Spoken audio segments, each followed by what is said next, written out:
Well, hello there. Here we're going again in more lockdown at the moment. What can I say really, except for I don't really care as long as everybody's safe. I think we're probably doing the best thing at the moment by staying away from clients until the spread gets less and less and less.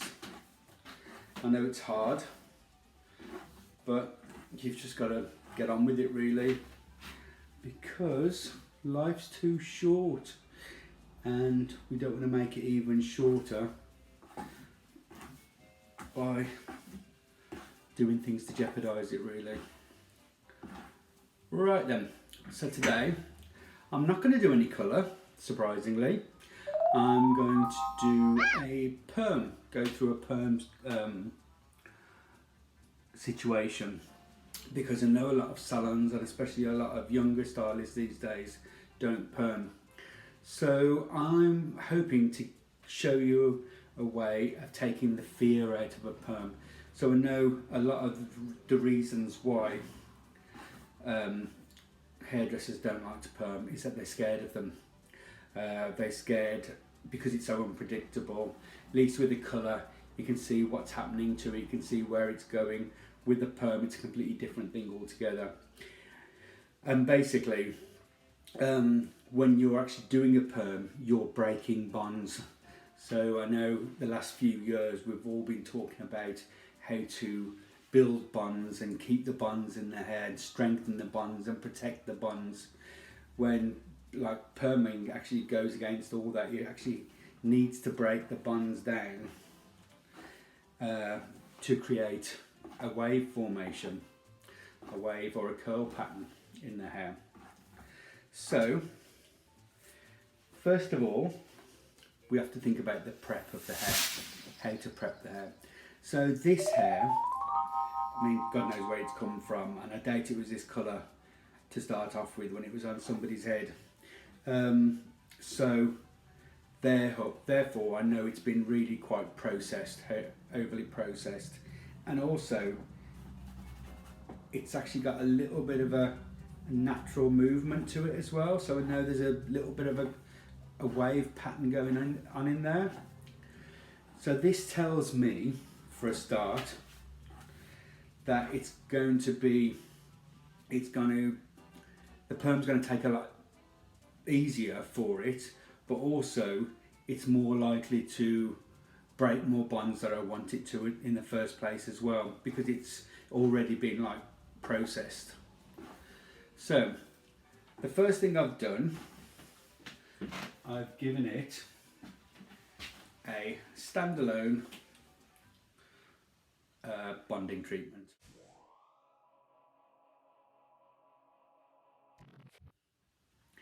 First with number one and then overlay with number two,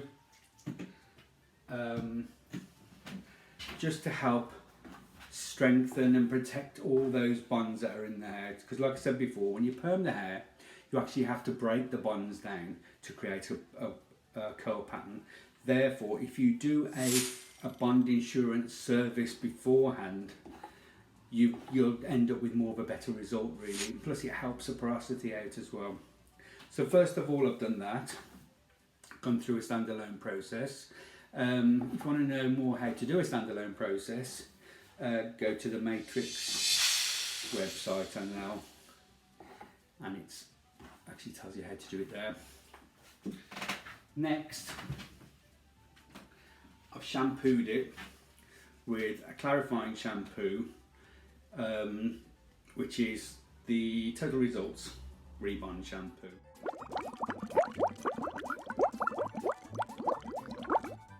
It's not really a clarifying shampoo, but it's really good for preparing the hair for any chemical services really.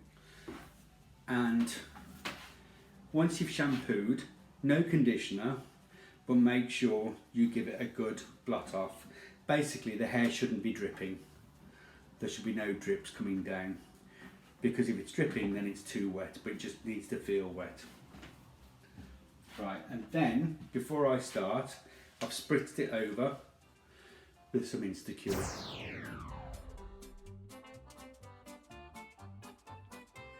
So Instacure is protein based, which is what we need as well, because proteins are further inside the hair next to the buns, so they help protect the buns as well, but also give it strength.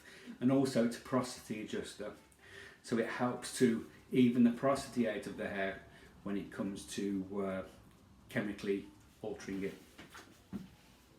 Right, so we've prepped the hair, so let's get on to winding. So basically, don't beat yourself up about a wind really. I haven't used a traditional perming rod in years basically, because I've not felt the need for them, and I prefer the wave pattern from a bendy rod. I love a bendy rod. So they're easy to put in for a start. So if you can set with these, basically, you can perm.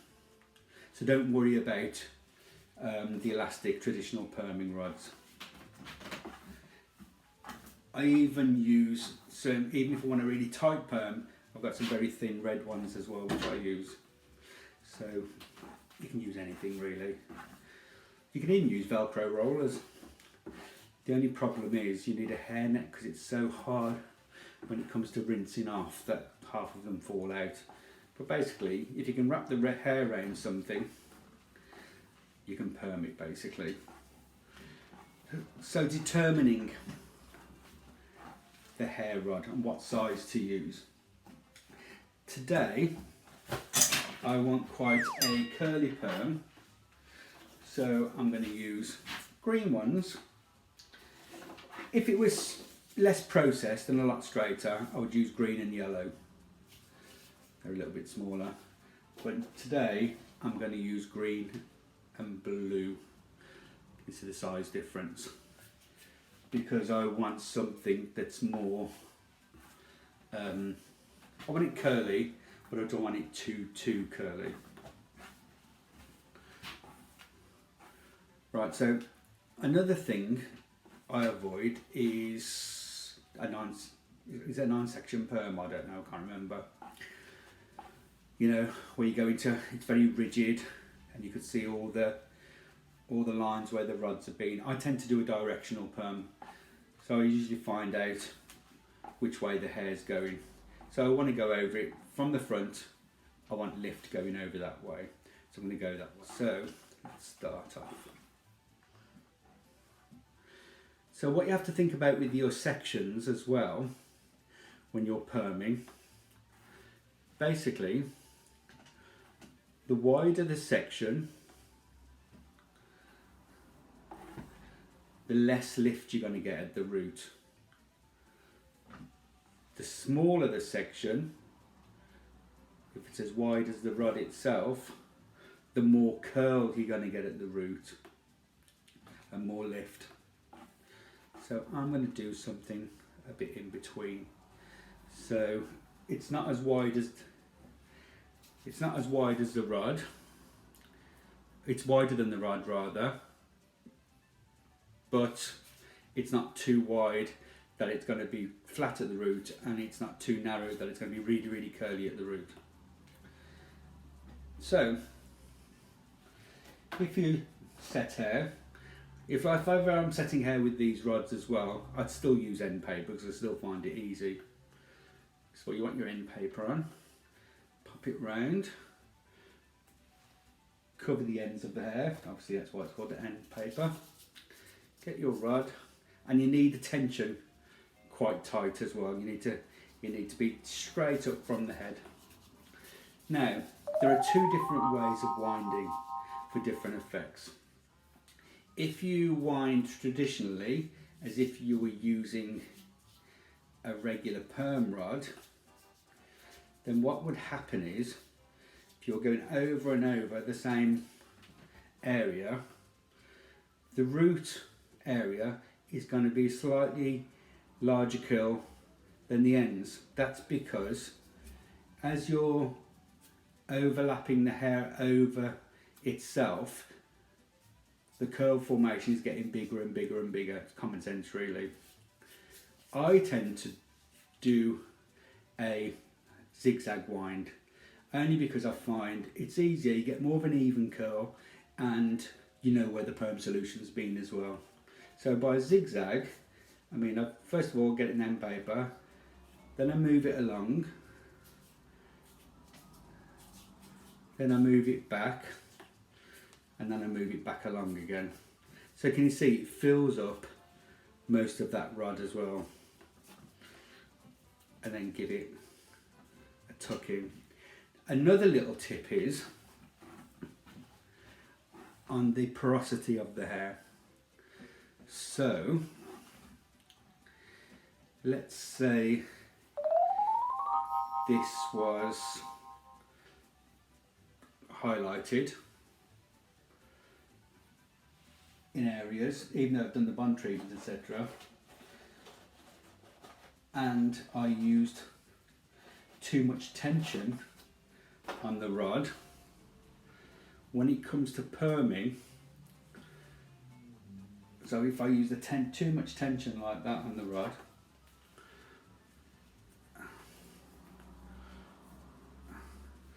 and then went through it, by the time I'd permed it and neutralised it, those bleach bits would be a little bit frazzled because I put too much tension.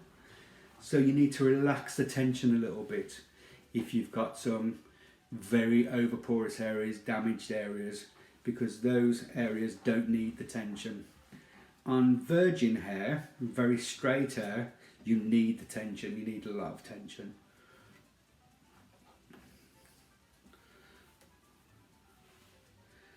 So as you can see, I'm alternating the rods just so I get more of a natural curl feel to it.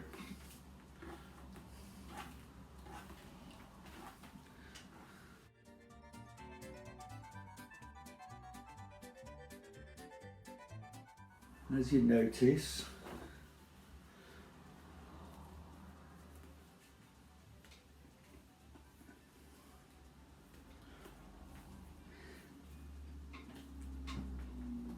my perm rod, my perm rod sections are actually, can you see how much hair I've got in that rod? That's from going across, winding it across rather than winding it over itself. So this is, well, saves a lot of time when it comes to winding, because if you've got a lot of small rods and you're packing them in there, it does take a lot of time. And I've noticed with this technique as well, when it comes to neutralising and taking the perm rods out, you don't get those definite lines that you usually see with a traditional perm rod, and also you don't get the breakage from the elastic on the perm rods as well.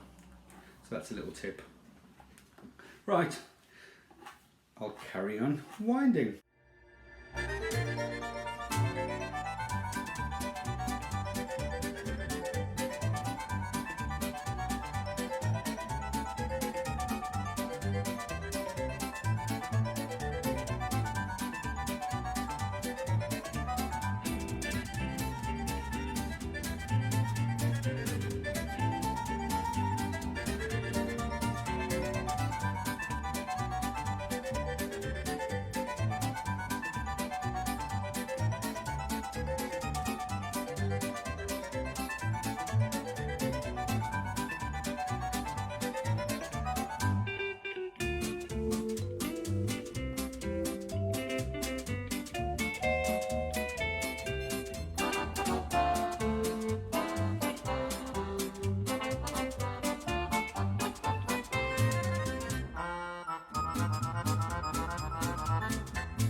Also, I'll start just interrupt here.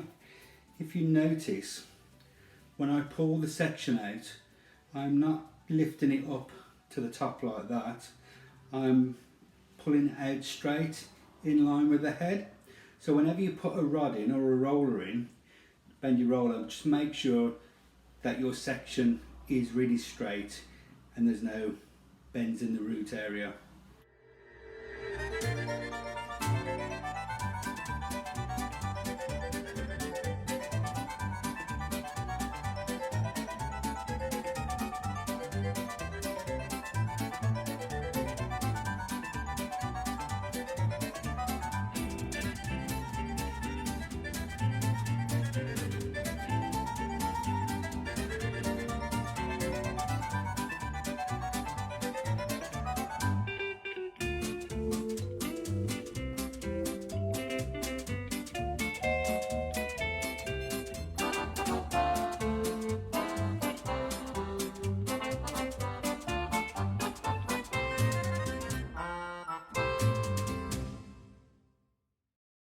Right, so there we go, all wound up, ready for the perm solution.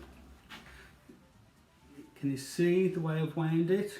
I've gone from the directional to where it's going to go on the top there, and then I stop just behind the temples, and then I start behind there, going round to stop just behind the temples there.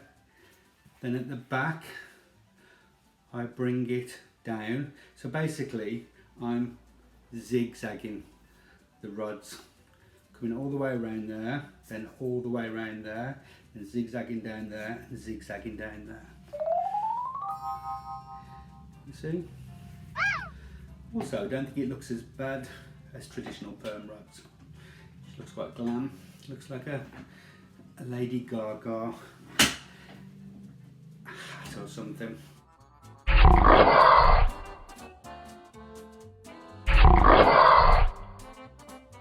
Right then, so now we're coming to applying the perm solution, which is probably one of the worst things everybody hates.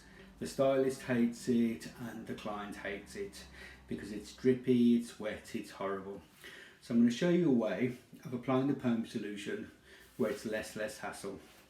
So first of all, don't forget on your clients you'll have your towel and your plastic cape around the neck for a start.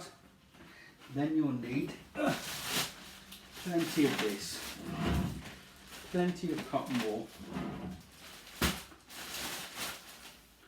and make sure you've got plenty. So you want enough to go around the head and to tuck it under at the same time.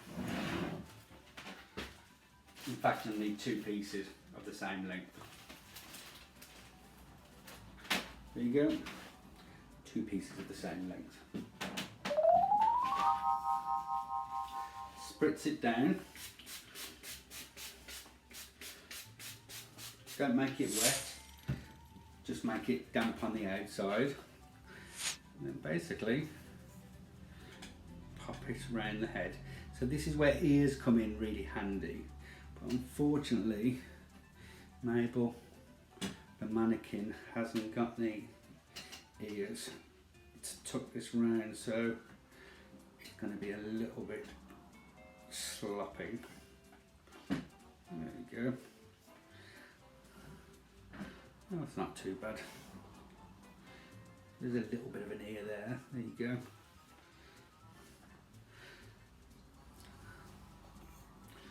Let's raise up. So there we go. Then I mix up my perm solution with this one. It's a 1 and 2 combination.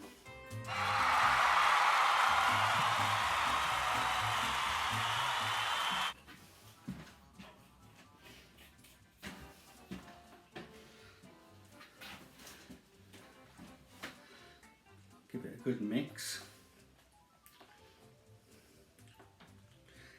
and snip off the end. Next you'll need It's a tint bowl to catch the drips. I like to use a tint bowl because then if I need some more perm solution, I can suck it back up out of the bowl again. So first of all, let me show you from the back.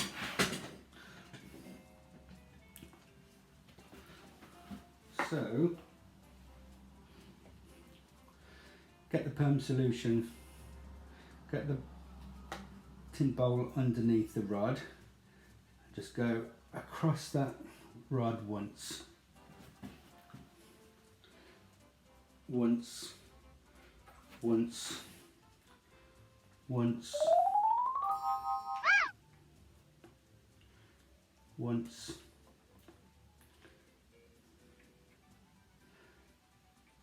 also making sure that the end papers are damp as well, because in the ends of those end papers is the ends of the hair. So this is what can happen sometimes when you've wound somebody's hair up traditionally and you've come to take the perm rods out afterwards and you've got straight ends but like a curling midway and roots, and that's because the perm solution hasn't got through to the root area, to the ends of the hair rather. So again, can you see my thinking behind just going over it once as well? Because if you start at the back, start at the bottom and you work your way up, and then from the sides up, and then from the front up, basically when it drips into the rod below.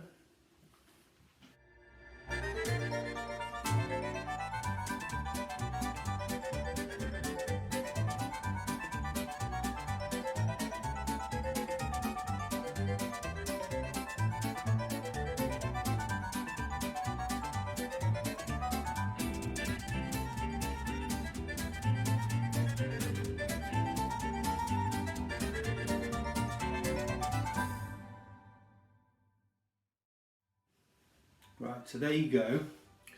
All of the rods have had a once over. What I'm now going to do is repeat the process with my leftover.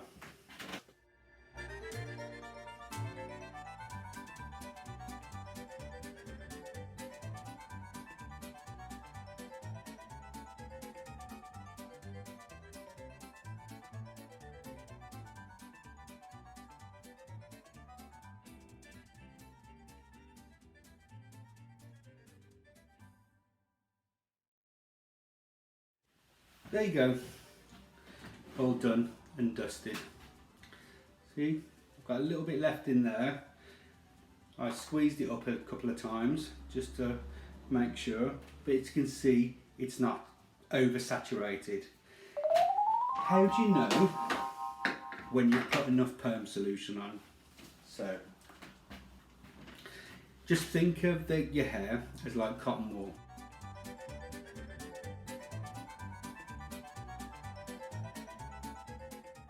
It's starting to drip now, can you see? And that's because there's more than enough in. Hair is a bit like cotton wool in that once it's filled itself up, it'll start to drip because it's got too much in. The hair with perm solution doesn't need to drip basically. If it starts to drip, you know you've got more than enough solution on it. So it just should be enough in there basically. Right, so after I've put all the perm solution on, left it a couple of minutes to soak in, I then changed the cotton wool because I don't want the client to get a burnt neck or a burnt forehead or burnt ears. So I spritz it down again and then just put it back on just to make sure that if it does drip from the rods, it'll just go into the cotton wool and not onto the skin.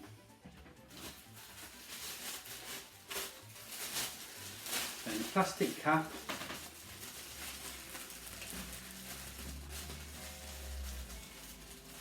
And leave to develop up to 20 minutes. Sometimes resistant hair you'll probably need a little bit longer, but I basically will go back every 5 to 10 minutes to check on the curl pattern just to see if it's curling. So I'm going to leave that to develop.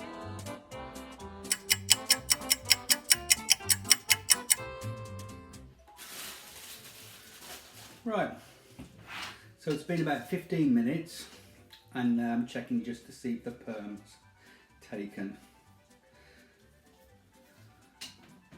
I'm not sure I understand.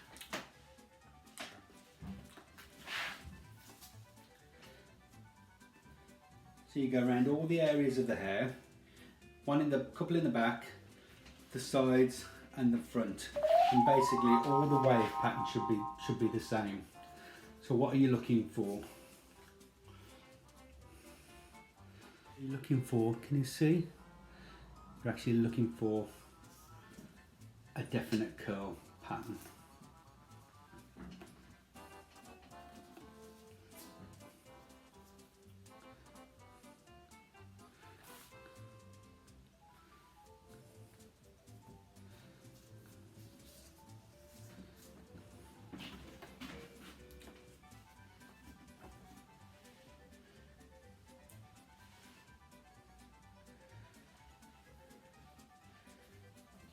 There you go, that's definitely taken. So I'm going to take the cotton wool away. Then I go and rinse for 5 minutes or for 2 songs on the radio. Sometimes you forget to look at the clock, but you always listen to the radio. So there you go.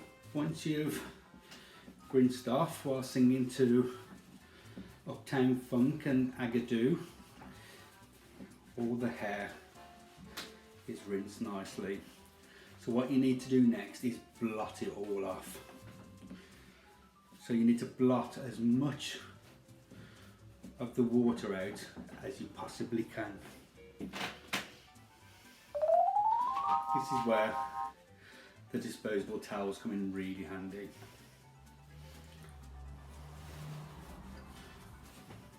Because they're super absorbent. If you haven't got disposable towels, or you don't want to use disposable towels, use some bedroll, which is great as well. You need to go really press into those rods so you soak up as much of the water as possible. Because, like I said before, if the hair's too wet and you put perm solution on, you're diluting it down. So you want the hair to be wet so the cuticles are open, but you want it to be not wet enough so it absorbs the solution, and it's the same with the neutralizer.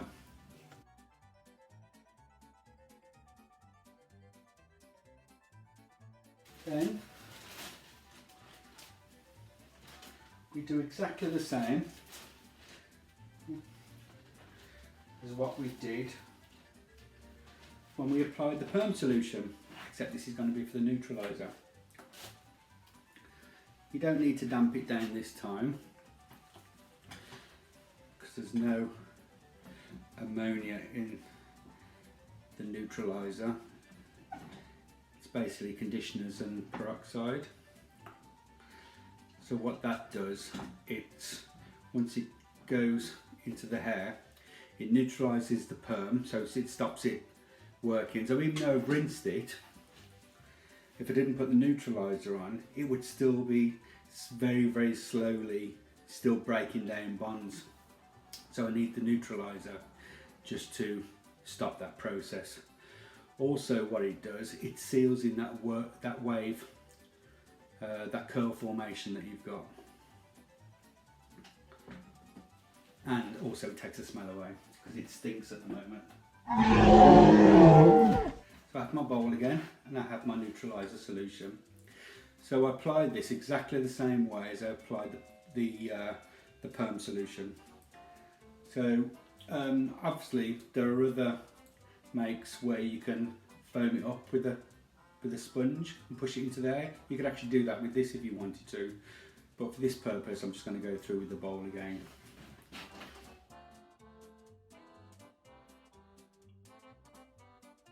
Also, this will be done at the back basin, so it's much easier to catch the drips. Because perm solution is quite sticky and viscous, whereas neutraliser is just quite watery. And this is why sometimes foaming it up can actually be easier.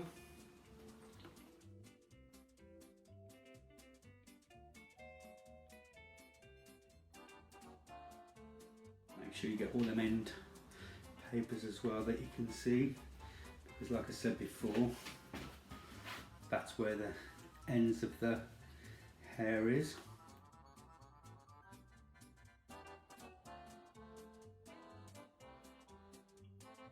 Right, it's starting to drip now, so that tells me I've probably got more than enough on.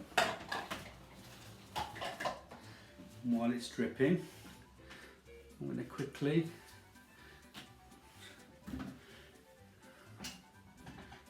change the cotton wool. So if you've not learnt anything today, you've learnt that you need plenty of cotton wool. There you go. So we'll leave that to neutralise for 5 minutes or 2 songs.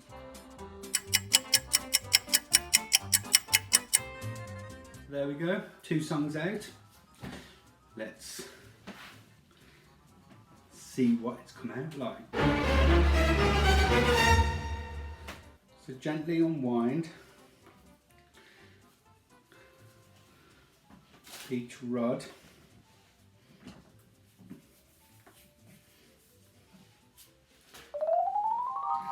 Also another tip, don't forget to make sure you thoroughly rinse your rods after you've used them, because if you go to do another perm again and there's neutraliser on it, it could stop the perm from working.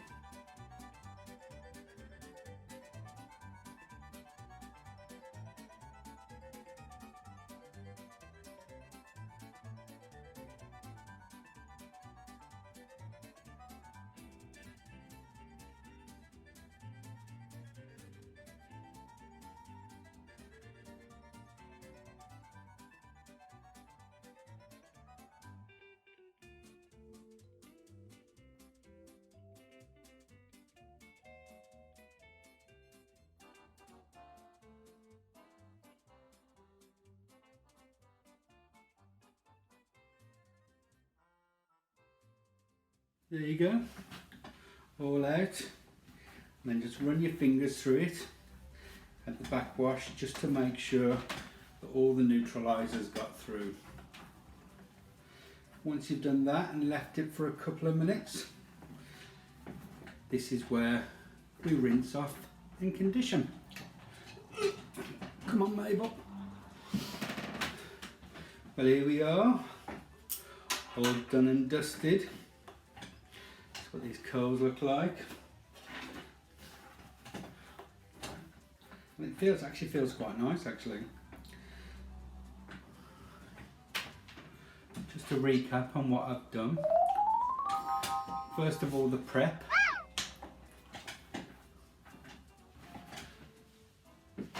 I did a standalone treatment for the strong bonds in the hair, because it's the strong bonds that hold the hair together and keep the strength in there, and that's what we need when we're perming the hair, because we're breaking bonds. Then I shampooed with Rebond number 1 just to get the hair prepared for a chemical service. Then I used Instacure through it to even out the porosity and also to wind with.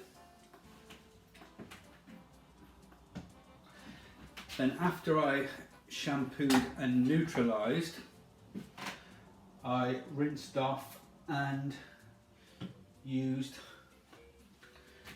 Rebond number 2.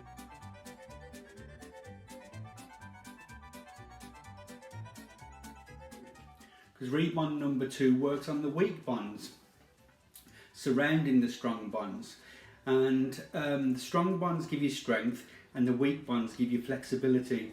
So this is great for a post-perming service. Then after I rinsed that out, I did something a little bit different. I used Keep Me Vivid Laminator.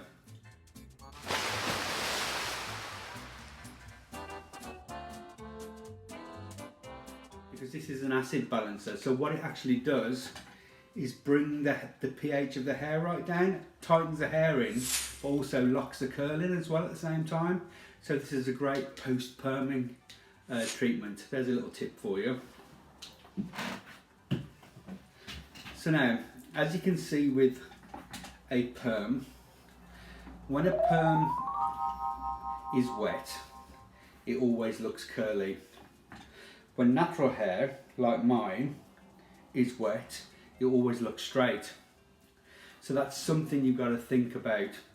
So if you're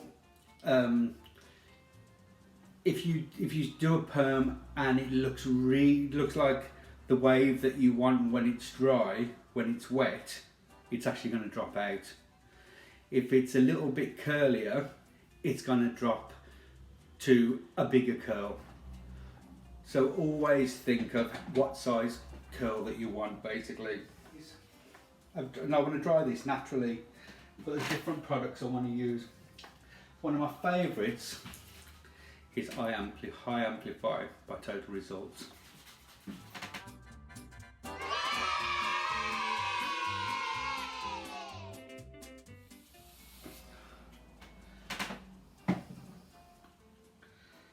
So this is where it differs as well from natural hair and permed hair.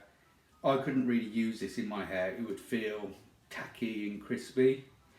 I need something a bit more flexible, so I'd use something like a smooth setter combined with Mega Varnish. So natural curls need that moisture. Artificial curls, they need that support, so this is where this comes in.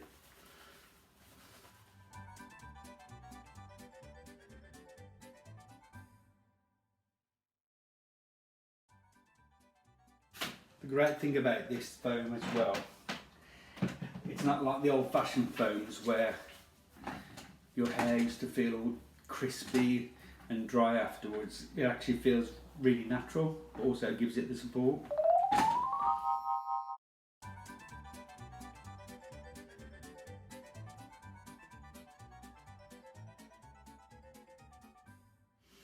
There's my pandemic perm for you.